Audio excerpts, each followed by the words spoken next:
Após séculos de perseguição, finalmente Muzan encontra o Covil dos Caçadores de Demônios, aparecendo em pessoa para acabar com essa disputa e encontrar Nezuko, assim adquirir a imortalidade. Porém Tanjiro, os Hashiras e os outros caçadores enfrentaram Muzan e seus Onis em uma luta no Castelo Infinito, a luta mais importante para a humanidade. Neste vídeo apresento todos os acontecimentos do Castelo Infinito de Demon Slayer, Kimetsu no Yaiba, além dos acontecimentos da luta final e o futuro dos personagens. Este vídeo tá completo e deu bastante trabalho, então deixa like para ajudar o canal a chegar em mais pessoas. Se inscreve no canal e ativa as notificações para ficar por dentro de novos vídeos e resumos. Muzan cai em uma armadilha criada por Ubuyashiki e seus aliados, fazendo Muzan sofrer dano e retardar sua regeneração. Com isso abriu uma brecha para Tanjiro e para os Hashiras. Todos os Hashiras ativam suas técnicas de respiração para atacar Muzan simultaneamente, mas são subitamente teleportados para o Castelo Infinito,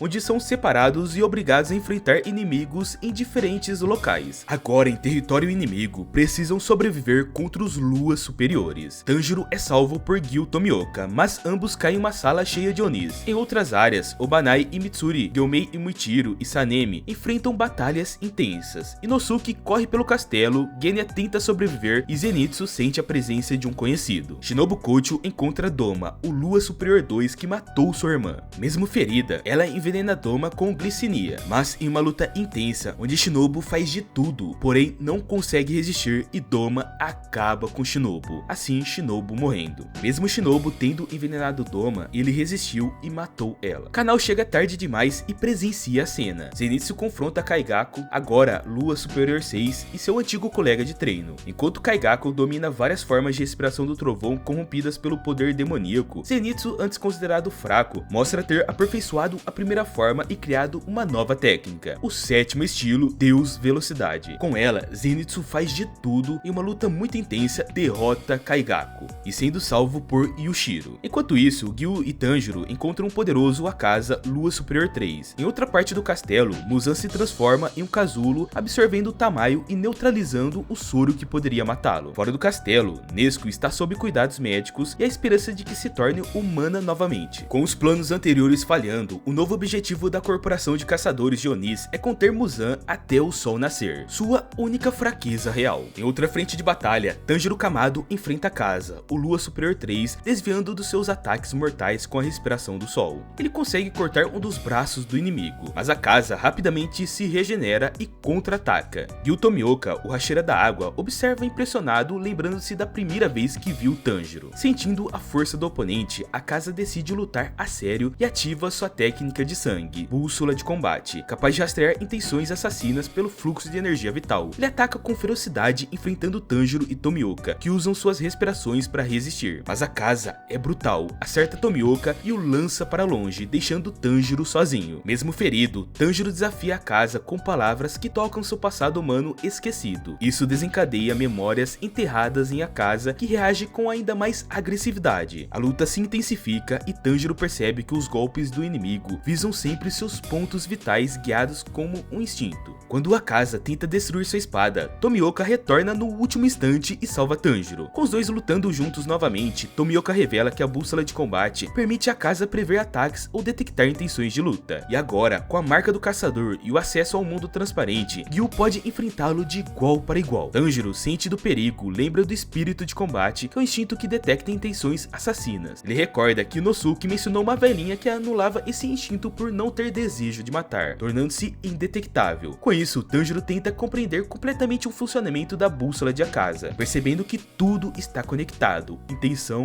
bússola, atração e percepção absoluta. No momento crítico, ao quase ser atingido por um golpe fatal, Tanjiro se lembra do ensinamento de seu pai sobre a dança do Deus do Fogo. Ao mover-se com fluidez e mente calma, seria possível atingir a perfeita harmonia corporal e acessar o mundo transparente. Tanjiro atinge um novo nível de poder ao acessar o mundo transparente, estado que eleva seus reflexos, força e percepção ao máximo. Neste estado, ele consegue desviar de um ataque mortal de Akaza, enxergando seus órgãos e pontos vitais. Com isso ele tem pela primeira vez uma chance real de derrotá-lo. Enquanto Tanjiro luta, Tomioka tenta intervir, mas sua espada é destruída por Akaza, que parte para finalizá-lo. No último instante, Tanjiro corta o punho do demônio. Akaza ativa sua bússola de combate em sua forma mais agressiva, lançando múltiplos ataques fatais. Tomioka é lançado para longe e Akaza, confiante, tenta convencer o Hashira a se tornar um Oni. Neste momento, Akaza percebe que não consegue sentir a presença de Tanjiro. Isso porque Tanjiro supriu totalmente sua intenção assassina, tornando-se invisível à bússola de Akaza. Aproveitando essa vantagem, Tanjiro desfere um golpe decisivo com a respiração do sol, decapitando Akaza. Mesmo decapitado, Akaza tenta impedir a própria morte segurando a cabeça, mas Tomioka arremessa sua espada quebrada, finalizando o processo de desintegração. No entanto, o corpo de Akaza continua em pé, mostrando que ele tentava ultrapassar seus próprios limites, como Muzan, tornando-se imune à decapitação. Enquanto ataca Tanjiro inconsciente, o coração humano de Akaza ressurge. Tomioka tenta proteger o amigo e é salvo por Tanjiro, que desperta a tempo. No fim, a parte humana de Akaza assume o controle e, rejeitando a influência de Muzan, usa sua própria técnica para se autodestruir, aceitando a própria morte. Com a queda do Lua Superior 3, Tanjiro e Tomioka caem exaustos. A notícia se espalha entre os aliados, e em outra frente, Kanao se prepara para enfrentar Doma, o Lua Superior 2, buscando vingar Shinobu Kocho. Durante a luta, Doma libera seu pó de gelo venenoso, mas Kanao não se afeta. Antes de morrer, Shinobu havia ensinado secretamente uma tática para ela. Kanao, tomada pela fúria, enfrenta Doma com a respiração da flor, acertando com o caminho do redemoinho de pétalas, surpreendendo o demônio. Durante a batalha contra Doma, Kanao demonstra extrema habilidade ao rebater todos os ataques do inimigo, graças aos seus olhos altamente treinados que conseguem prever os movimentos ao observar microcontrações musculares. Percebendo isso, Doma tenta neutralizar sua visão, mirando diretamente seus olhos e usando partículas microscópicas de gelo para congelá-los. Kanao consegue evitar um golpe direto, mas é ferida e atingida por outra técnica. Mesmo em desvantagem, Kanao continua lutando, enfrentando estátuas de gelo e armadilhas criadas por Doma. Em um momento crítico, ele toma sua espada e a deixa desarmada, lançando uma única técnica devastadora. Quando tudo parecia perdido, Inosuke surge inesperadamente, salvando-a com sua respiração da besta. Ao perceber que Shinobu está morta, Inosuke se enfurece e parte para cima de Doma, conseguindo confundi-lo com seu estilo imprevisível e até acertar um golpe direto. Doma, ao ver o rosto de Inosuke, lembra-se de um encontro passado. Ele havia matado a mãe de Inosuke, que sacrificou a própria vida para salvá-lo quando era bebê. Tomado pela lembrança e pela fúria, Inosuke se levanta mesmo ferido, determinado a vingar sua mãe. Doma tenta desaparecer com sua névoa congelante, mas Inosuke dissipa o ataque com suas lâminas. Aproveitando a distração, Kanao atinge Doma, forçando-o a recuar. Como Doma não queria arriscar-se contra inimigos desconhecidos após a queda de Akaza, ele decide fugir. Para isso, cria um clone de gelo e um exército de bonecos congelantes para atrasar Kanao e Inosuke. Apesar dos obstáculos, os dois correm atrás dele, determinados a impedir a sua fuga. Kanao grita para Inosuke resistir um pouco mais, e Doma não entende o motivo até que percebe tarde demais. O veneno começa a fazer efeito. Ele se lembra de Shinobu e descobre que ela havia planejado tudo. Passou um ano adaptando seu corpo a doses letais de veneno de glicemia. Ao ser devorada, o veneno mortal entrou no corpo de Doma, iniciando sua destruição. Desesperado, Doma invoca sua técnica mais poderosa, uma estátua de gelo gigante. Para vencê-lo, Kanao usa sua técnica final, o olho do botão de pétalas, que potencializa seus reflexos ao máximo, mesmo com risco de cegueira. Combinando forças com Inosuke, os dois conseguem decapitar Doma, derrotando assim o Lua Superior 2. Enquanto isso, Mitsuri e Obanai enfrentam Nakimi, a manipuladora do Castelo Infinito, mas são impedidos pelo controle que ela exerce sobre o ambiente. Em outro ponto, Michiru Tokito é separado dos outros e acaba frente a frente com Kokushibo, o Lua Superior 1, que reconhece Tokito como sendo da mesma linhagem. Mesmo ferido, Tokito ativa sua marca de Hashira e enfrenta Kokushibo com a respiração da névoa, mas tem o braço cortado. Kokushibo tenta convertê-lo em Oni. Kenya tenta intervir, mas é ferido, até que Sanemi surge para protegê-lo, iniciando uma batalha brutal contra Kokushibo. Sanemi descobre que os ataques de Kokushibo escondem lâminas secundárias em forma de lua extremamente imprevisíveis. Ele intensifica sua ofensiva, mas Kokushibo ativa sua marca demoníaca, elevando seu poder. Mesmo assim, Sanemi consegue surpreendê-lo, utiliza o efeito do seu sangue raro que desorienta os Onis. A luta se intensifica e o desfecho se aproxima. Durante a batalha contra Kokushibo, Sanemi é ferido e sua espada é arremessada para longe. Ele reage com uma pistola escondida, forçando Kokushibo a se defender e congelar seu ataque. E antes que o inimigo finalize Sanemi, Gyomei Himejima chega e o salva, entrando no combate com sua poderosa arma de corrente, machado e bola de ferro. Gyomei surpreende Kokushibo com sua força e agilidade, além de usar o raro ferro escarlate, resistente até às espadas demoníacas. Kokushibo tenta se aproximar, mas é superado pela mobilidade de Gyomei, que prende sua espada com a corrente. Quando tudo indica que Kokushibo será atingido, ele regenera sua espada com a respiração da lua, demonstrando seu poder demoníaco. Sem chances de diálogo, Gyomei revela que está guardando uma técnica secreta para lutar contra Muzan. Enquanto isso, Tokito, gravemente ferido, decide usar o que lhe resta de forças para se juntar à luta, ao lado de Genya. Genya revela seu poder. Ao devorar carne de Oni, ele absorve suas habilidades, permitindo regeneração e aumento de força. Mesmo mutilado, ele se cura rapidamente após ingerir cabelo de Kokushibo, mas isso o conecta telepaticamente a Muzan. Genya, Sanemi e Gyomei atacam juntos. Kokushibo desvia, mas acaba perdendo uma orelha. A luta se intensifica quando Sanemi e Gyomei combinam suas técnicas em ataques sincronizados. Kokushibo, porém, contra-ataca com poder brutal, ferindo gravemente ambos e revelando que sua espada pode se estender livremente. Gyomei salva Sanemi de um golpe fatal, perdendo alguns dedos no processo. Em seguida, Kokushibo libera uma nova técnica, milhares de lâminas lunares giratórias que tornam sua espada ainda mais mortal. A batalha alcança um novo nível de intensidade, com os Hashiras tentando sobreviver a ataques quase impossíveis de evitar. Kokushibo ataca furiosamente, quase finalizando Sanemi, mas Muichiro Tokito chega a tempo de salvá-lo. Genya, inspirado por Tanjiro, ingere um fragmento da espada de Kokushibo para obter mais poder. A batalha se intensifica, com Kokushibo usando sua respiração da lua contra os Hashiras. Gyomei acessa brevemente o mundo transparente e percebe as fraquezas de Kokushibo, elaborando um plano em equipe com Sanemi e Tokito. Eles criam uma armadilha dupla. Gyomei acerta com sua corrente, Tokito imobiliza o inimigo e Genya atira uma pistola carregada com fragmento da espada demoníaca. As balas, guiadas telepaticamente, atingem Kokushibo, fazendo com que raízes demoníacas brotem dos seus ferimentos, uma técnica despertada por Genya. Preso, Kokushibo está prestes a ser finalizado, mas libera centenas de espadas do seu corpo, repelindo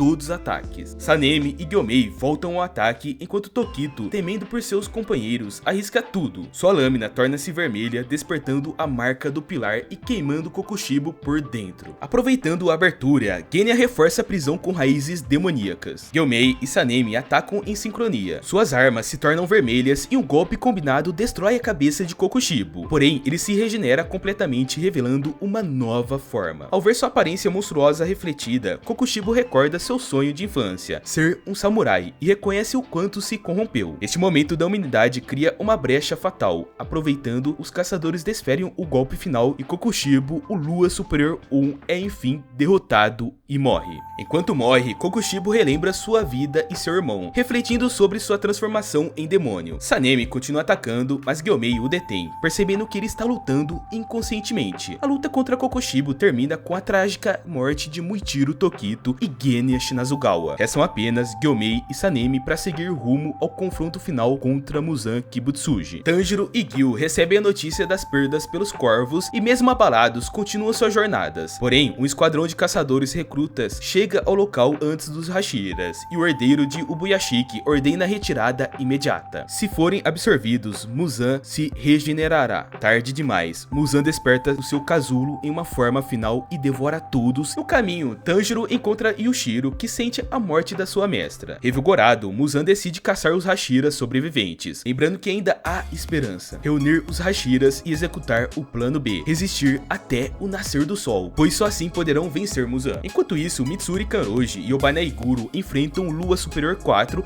e tentam conter o Castelo Infinito. Neste cenário caótico, Muzan finalmente encontra Tanjiro e Gyu Tomioka. Tanjiro, tomado pelo desespero ao lembrar da família, é tranquilizado por Gyu para manter o foco. Muzan começa a discursar, mas Tanjiro o interrompe e o desafia, mesmo sabendo que ele é praticamente imortal. A única chance de vitória é ganhar tempo até o amanhecer. Muzan ataca com seus tentáculos. Tanjiro e Gyu desviam, mas Tanjiro é ferido gravemente no olho. Gyu o salva, mas Muzan revela saber de seus planos e afirma que a luz do sol nunca alcançará o interior do Castelo Infinito. Com os Hashiras que lutam contra o Lua Superior 4 mortos, Tanjiro, agora com apenas um olho, continua a lutar com raiva. No momento em que está prestes a ser derrotado, Mitsuri e Obanai surgem para salvá-lo, surpreendendo Muzan. Muzan Kibutsuji consegue enxergar pelos olhos dos seus demônios e através de Nakimi, a Lua Superior 4, acredita que 2 Hashiras foram mortos. No entanto, Yushiro havia enganado Nakimi, assumindo o controle da fortaleza e manipulando suas visões. Quando a batalha se intensifica, Yushiro passa a controlar o castelo para ajudar os Hashiras, forçando Muzan a matar Nakimi, causando a destruição da fortaleza. Com a fortaleza ruindo, todos caem para fora e o plano de Muzan até o amanhecer é prejudicado. A intenção era usar Nakimi para manter o castelo fechado até o sol nascer, mas agora, com apenas 1h30 até o amanhecer, os caçadores precisam segurar Muzan em campo aberto. Muzan, furioso, ataca com seus tentáculos, revelando que sabe do plano. Mitsuri Kanonji e Obanai Iguro tentam enfrentá-lo e chegam a cortar seu pescoço, mas Muzan se regenera instantaneamente. Gyu Tomioka se junta à luta, e quando Muzan prepara o golpe final, recrutas aparecem para proteger os pilares, se sacrificando. Muzan revela que seus ataques contêm seu sangue, que age como veneno letal. Tanjiro é envenenado e está à beira da morte. Sentindo isso, Nezuko desperta e corre para ajudá-lo. Enquanto isso, os Hashiras continuam enfrentando Muzan. Mitsuri quase morre, mas é salva por Gyomei. Sanemi ataca por trás, crava sua espada na cabeça de Muzan e detona frascos de álcool com um fósforo, incendiando o inimigo. Muzan, no entanto, segue lutando. Agora os Hashiras precisam segurá-lo até o amanhecer. Nezuko, sentindo a morte do irmão, corre em sua direção. Isso representa um enorme risco. Se Muzan encontrar, pode absorver o seu poder da imunidade do sol. Nezuko, confusa ao ver a silhueta de seu pai, começa a despertar totalmente. A presença espiritual de seu pai aparece e a conforta, dizendo que ela precisa partir, iniciando sua transformação final. Enquanto os Hashiras sobreviventes enfrentam Muzan no campo de batalha, Gyu Tomioka ordena que Murata leve Nezuko para um local seguro ao perceber que Tanjiro está morrendo. Neste estado, entre a vida e a morte, Tanjiro tem uma visão e encontra seu ancestral, que conheceu Yorichi, que é o lendário usuário da respiração do sol. Yorichi compartilha sua história após perder a família para Onis. Decidiu se tornar caçador e ensinar a poderosa respiração do sol. Por ser difícil de dominar, surgiram variações como a respiração da água, do fogo e trovão. Yorichi acredita ter nascido para enfrentar Muzan, e quando o encontrou, viu pela primeira vez o medo nos olhos do rei dos Onis. Durante a batalha, Yorichi usou o mundo transparente e identificou 7 corações e 5 cérebros em Muzan, passando sua lâmina por todos. Mesmo à beira da morte, Muzan se dividiu em 1.800 pedaços. Yorichi destruiu a maioria, mas o restante escapou e regenerou o corpo do vilão, provando que ele havia evoluído. Após isso, Muzan fugiu e se escondeu por anos, temendo Yorichi. Tamayo, testemunhando a luta, se liberta do controle e decidiu ajudar Yorichi. Com o tempo, ela assumiu a missão de destruí-lo. Apesar da sua força, Yorichi foi expulso da organização por ter deixado Muzan escapar e pelo seu irmão gêmeo ter se tornado Oni, no caso Kokushibo, o Lua Superior 1. Sua técnica e legado foram esquecidos. Na batalha atual, Muzan, em sua forma final, ataca com seus tentáculos. Gyu, Mitsuri, Obanai, Sanemi e Gyomei resistem, mas estão exaustos. Muzan, incansável, adapta-se ao estilo de luta de cada um, tornando-se mais preciso e letal, enquanto os Hashiras perdem o acesso ao mundo transparente, sua principal vantagem. Durante a batalha final contra Muzan, Mitsuri é mortalmente ferida, restando apenas 4 Hashiras. Obanai parte pro ataque, mas enfrenta a dificuldade de desviar dos tentáculos envenenados de Muzan, que intoxicam lentamente os caçadores. Com mais de 1 hora até o amanhecer, parecia impossível resistir por um tempo. Quando tudo parecia perdido, um gato aparece e lança ampolas com antídotos preparados por Tamayo antes de morrer. Isso não só cura os Hashiras, como também os revigora, permitindo que voltem à luta. No entanto, Muzan se regenera rapidamente, tornando seus esforços quase inúteis. Obanai percebe que a única chance é despertar a lâmina vermelha, como Tokito fez antes. Prestes a ser atingido, ele consegue, mas é tarde demais e parece ser morto por Muzan. De forma inesperada, o braço de Muzan é cortado. Sem entender o que aconteceu, ele descobre que Inosuke, Zenitsu e Kanao estavam escondidos usando técnicas de camuflagem criadas por Tamayo. Eles salvam Obanai e se juntam à luta. Obanai, ainda vivo, atinge Muzan com sua lâmina vermelha, que afeta o vilão e desacelera sua regeneração. Gyomei, animado com esforço, também consegue despertar sua lâmina vermelha e atingir Muzan, percebendo que finalmente há uma chance real de derrotá-lo. Zenitsu, Kanao e Inosuke distribuem papéis de invisibilidade para os aliados, enquanto Muzan, enfraquecido e cada vez mais imprevisível, se torna ainda mais perigoso. Mas agora, A chave para sua derrota é a lâmina vermelha, está nas mãos dos caçadores. Tomioka e Sanemi despertam suas lâminas vermelhas, aumentando a esperança dos Hashiras, enquanto o Corvo Mensageiro anuncia 1 hora e 3 minutos até o amanhecer. Os assistentes cuidam dos ferimentos e tentam salvar Tanjiro da intoxicação, mas ele resiste e desperta para a luta. Com as lâminas vermelhas, os Hashiras junto com Inosuke, Zenitsu e os papéis de invisibilidade de Tamayo conseguem enxergar os pontos fracos de Muzan no mundo transparente, equilibrando o combate. O objetivo era apenas segurá-lo até o nascer do sol, não derrotá-lo imediatamente. Porém, a situação piora rapidamente. Gyomei perde uma perna, Tomioka um braço e os demais são derrotados, restando apenas Kanao, que fica paralisada de medo. Quando Muzan vai desferir o golpe final, Tanjiro reaparece com metade do rosto tomado pelo veneno, cortando Muzan com a respiração do sol. Tanjiro inicia o duelo final, lembrando a memória do seu ancestral Yorishi, que lhe ensinou a dança do sol e presenteou com seus brincos. Ele conhece os 12 movimentos da técnica, mas precisa executar a 13ª combinação simultânea das 12. Muzan ataca com tentáculos que se movem de forma independente e imprevisível, tornando a luta muito difícil. Tanjiro rebate usando a dança do sol, mas ainda não consegue o golpe final. Conforme a luta avança, Muzan se torna mais perigoso, e Tanjiro, apesar de despertar a lâmina vermelha, não alcança o poder de Orochi. Muzan sabe que Tanjiro não é uma ameaça à altura do seu ancestral, mas Tanjiro só precisa de tempo. Ele vê os pontos fracos de Muzan pelo mundo transparente, mas o vilão muda seu estilo e recupera a vantagem. Com apenas 1 hora para o amanhecer, o veneno e o cansaço afetam Tanjiro, que sente seus órgãos falhando, enquanto continua executando a dança do sol contra Muzan. Muzan percebia que estava enfraquecendo, embora ainda não entendesse totalmente o motivo. Ao acessar as memórias de Tamayo, descobriu que ela havia criado vários tipos de venenos, um que o tornava mais humano, dificultando sua regeneração, outro que acelerava o seu envelhecimento celular, retardando sua recuperação, e uma terceira que impedia sua divisão celular, bloqueando sua capacidade de fugir, e uma quarta que destruía suas células debilitadas. Ele já sofria um envelhecimento equivalente a milhares de anos e estava ficando lento e vulnerável. Enquanto isso, Tanjiro executava os 12 movimentos da dança do sol, alcançando a 13ª e conseguiu ferir Muzan com a lâmina vermelha. Obanai, mesmo cego, lutava para proteger Tanjiro usando sua cobra para antecipar os ataques do inimigo. Muzan, furioso, atacava pessoalmente, mas já demonstrava sinais de cansaço e fraqueza, inclusive com cicatrizes antigas de Orochi ainda visíveis em seu corpo. Com 40 minutos para o amanhecer, Muzan, percebendo sua vulnerabilidade, tentou fugir. Tanjiro e Obanai o perseguiram. Obanai o feriu gravemente com a lâmina vermelha, seguindo por um ataque de Tanjiro com a respiração do sol. Nezuko, ao ver a destruição, ativou seu poder de cura ao se lembrar do passado traumático com Muzan. Muzan sentiu-se encurralado, sabendo que os Hashiras estavam curados e voltariam para a luta. Tentando escapar, Muzan descobriu que não podia mais se explodir para fugir, devido a outro veneno que bloqueava essa habilidade. Internamente, Tamayo revelou que os 4 venenos juntos estavam destruindo Muzan, e ele o temeu pelo fim iminente. Muzan, enfraquecido pelos venenos, não conseguia decompor substâncias em seu corpo rapidamente, principalmente durante a luta contra Tanjiro, e com o amanhecer se aproximando, precisava de tempo que não tinha. Em um momento de fúria, ele explodiu com força, derrubando Obanai, Tanjiro e outros que estavam feridos e exaustos. Então, Inosuke apareceu para defender os amigos e enfrentar Muzan, enquanto Nezuko tentava segurá-los por 20 minutos até o nascer do sol. Apesar das dificuldades e ferimentos, Tanjiro percebeu que sua lâmina vermelha podia cortar o fluxo sanguíneo de veneno de Muzan usando seu próprio sangue demoníaco contra ele. A batalha continuou com Tanjiro, Inosuke e Zenitsu, lutando juntos, ganhando terreno aos poucos. Sanemi ficou preso, sendo empalado por Muzan, mas conseguiu segurá-lo até Obanai voltar para a luta, desarmando e ferindo Muzan, que perdeu os 2 braços. Muzan tentou devorar Tanjiro, mas Obanai se sacrificou para protegê-lo. O amanhecer chegou e o sol começou a queimar Muzan. Ele lançou uma explosão que quase derrubou Tanjiro, mas Gil o ajudou a manter a lâmina vermelha viva. Em desespero, Muzan criou uma armadura gigante para tentar escapar da luz do sol, mas os Hashiras uniram forças para prendê-lo, cortando a armadura até que ela começou a se desintegrar. A luta terminou com a morte de Muzan, e assim foi o fim de Muzan, o maior demônio da humanidade. Ou será que não? Tanjiro, porém, estava caído, gravemente ferido e sem braço, segurando sua espada. Nezuko chegou, mas era tarde demais. Tanjiro havia morrido. Dentro da armadura, em último ato, Muzan tentou passar todo o seu sangue e poder para Tanjiro, criando nele o Oni perfeito, imune ao sol, garantindo que seu legado sobrevivesse mesmo após a morte. Muzan está vivo em